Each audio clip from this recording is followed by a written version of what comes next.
ભાવનગરના બોરતળાવ અને કાળિયાબેડ વિસ્તારમાં ગેરકાયદે દબાણ હટાવવાની માંગણી સાથે કોંગ્રેસ દ્વારા આમરણાંત ઉપવાસ આંદોલન શરૂ કરવામાં આવતા પોલીસે અટકાયતી પગલાં ભર્યા હતા। આ દબાણો અંગે કાર્યવાહીની કમિશનરે ખાતરી આપતા આંદોલન સમેટી લેવાયું હતું। શહેર કોંગ્રેસ પ્રમુખ પ્રકાશભાઈ વાઘાણી અગાઉ કરેલી જાહેરાત મુજબ આજે મહાનગરપાલિકા કચેરી ખાતે ઉપવાસ ઉપર બેઠા હતા। કોંગ્રેસ પ્રમુખના સમર્થનમાં આગેવાનો અને કાર્યકરો પણ ધરણા ઉપર બેઠા હતા। જોકે પોલીસે તમામની અટકાયત કરી હતી।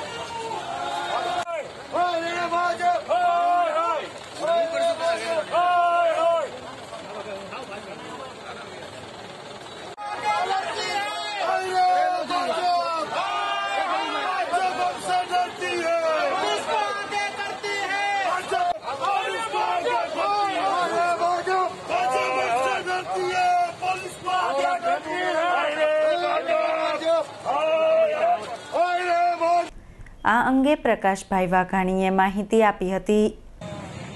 વારંવાર ભાવનગરમાં મહારાજા સાહેબે આપેલ અનમોલ ભેટ એવું ગોતળાવના ડૂબની જમીનમાં ગેરકાયદેસર બાંધકામો છે। ગરીબ માણસોના મકાન અને ઝૂંપડાઓ તોડી નાખવા છે અને આ મસ્ત મોટા મગરમચ્છો છે। એની સામે વારંવાર કોંગ્રેસ પક્ષે 2 વર્ષથી રજૂઆત કરી છે, છતાં આજ સુધી કોઈ પગલાં લેવામાં આવ્યા નથી।